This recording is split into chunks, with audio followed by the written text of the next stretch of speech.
People think silence means softness, that if you're not loud, not boastful, not constantly asserting yourself, then maybe you're unsure, maybe you're weak, maybe you can be underestimated.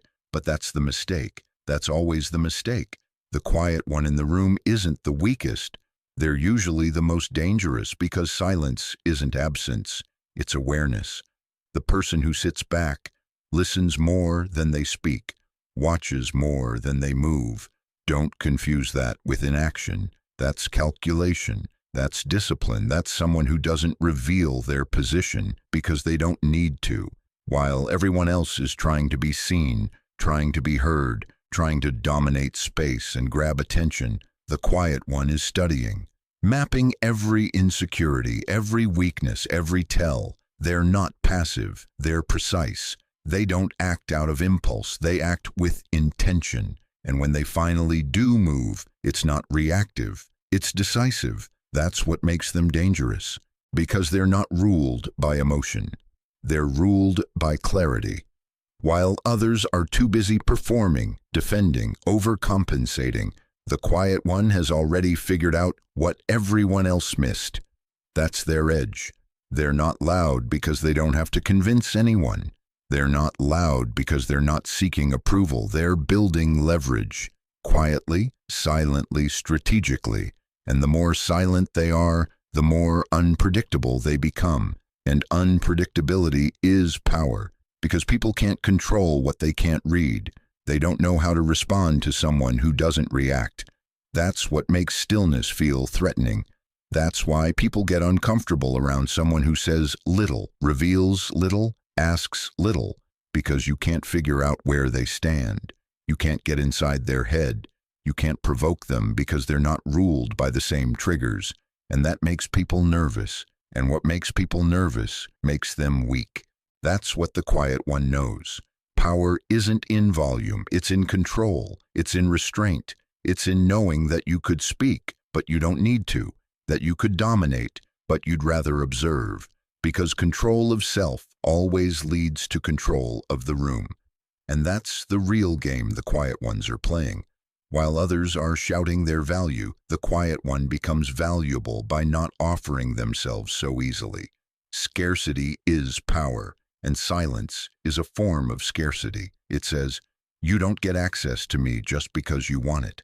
That calm presence, that quiet tension, that refusal to perform, that's not passivity, that's potency.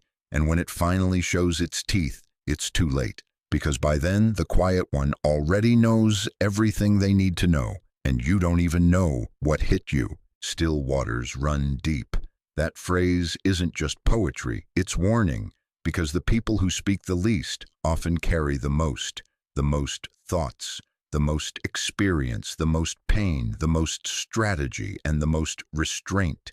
They've seen things, felt things, survived things, and instead of broadcasting every emotion or reaction, they've learned how to contain, how to channel, how to sit with discomfort without needing to make noise about it.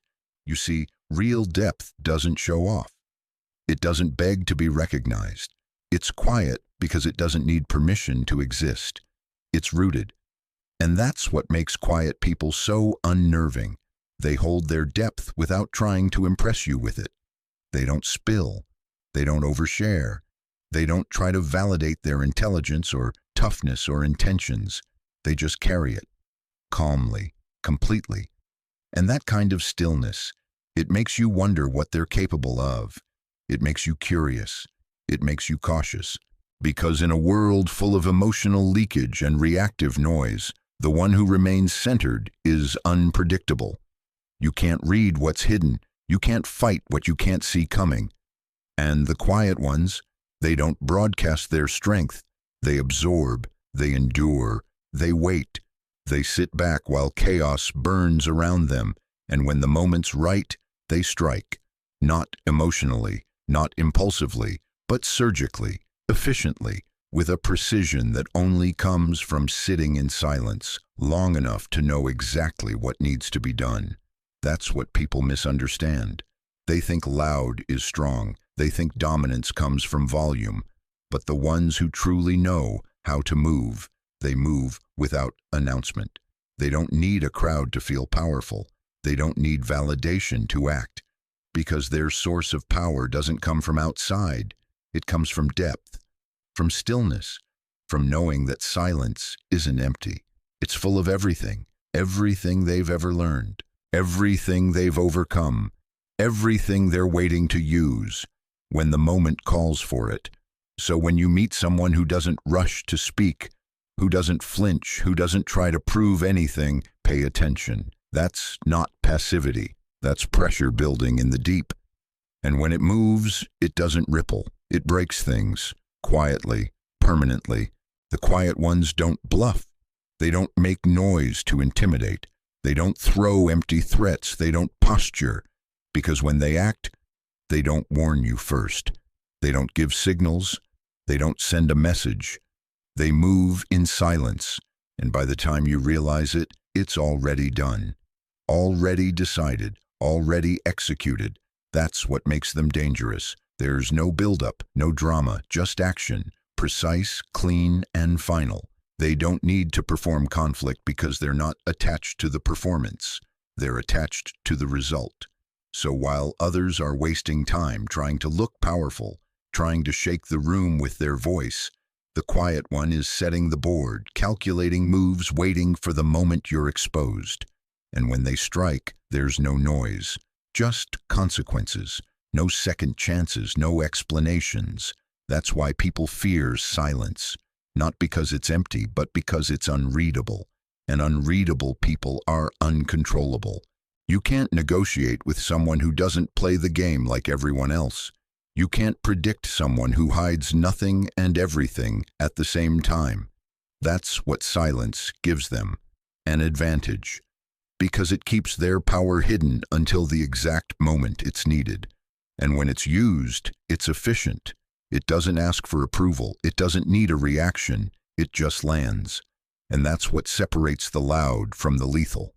The loud will tell you what they're going to do. The dangerous just do it. No buildup, no smoke, no flashing lights, just results. That's why the ones who talk less are the ones you should watch more closely, because they're not trying to impress you. They're trying to understand you. And once they do, they don't have to react. They respond. And that response is usually the last move on the board. Quiet people don't seek power, they build it. And when it's time, they don't swing wildly. They strike once. And it's enough. Silence is unsettling. It leaves space. Space for people to think, to wonder, to worry. Noise is easy. It fills the air, distracts the mind, gives people something to latch onto. But silence makes people uncomfortable because it forces them to feel, to guess, to question what's really going on behind those quiet eyes.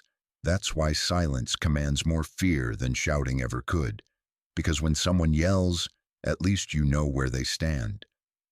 But the quiet one, the one who says nothing, gives nothing, reveals nothing, you don't know if they're calm or calculating. You don't know if they're indifferent or dangerous. And that unknown, that tension, is where real fear lives. People fear what they can't read, what they can't control, what they can't provoke. And silence is the ultimate form of control. It doesn't react. It doesn't engage. It just holds space, holds energy, holds attention.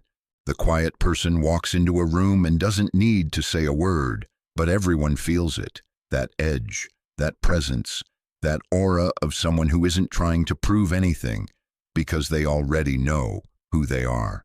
That's why silence is powerful, because it flips the dynamic. It puts other people on edge. It makes them talk more, reveal more, expose more, while you reveal nothing. And the more they speak, the more they show their hand. Meanwhile, you say less. You hold your position, and you gain ground. That's strategy, that's power, not in aggression, but in stillness. The loud are often insecure. They overcompensate. They fill the air with noise to hide what they lack. But the quiet, they don't need to mask anything, because they know. The scariest sound in any room is the silence that holds its ground, the silence that doesn't beg to be filled, the silence that dares you to come closer and figure out what it's hiding. But by the time you do, it's already too late, because silence never needed to shout to be remembered. It only needed to exist. Real power doesn't talk. It doesn't seek attention. It doesn't explain itself.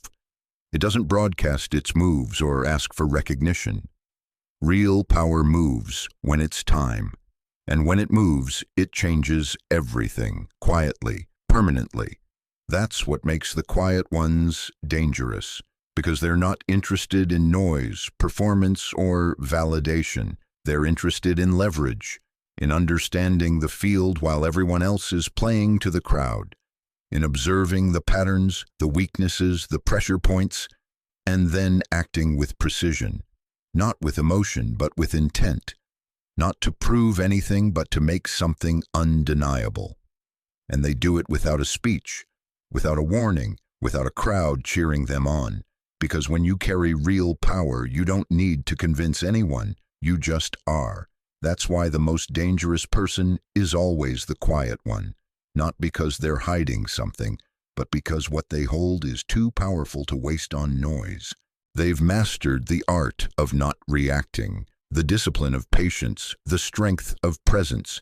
They don't dominate a room by volume. They shift the entire energy just by being there. They don't argue, they don't chase, they don't defend, because they don't need to. When they move, it's already decided. When they act, it's already over. And by the time you realize what happened, they're already gone, leaving behind only the silence and the weight of what they just did. So remember this: the person who says the least often holds the most. The one who waits the longest often hits the hardest. And the one who doesn't need to speak, doesn't need to be seen, is usually the one who controls the game. Quiet is not absence. Quiet is power. And the more you underestimate it, the more dangerous it becomes.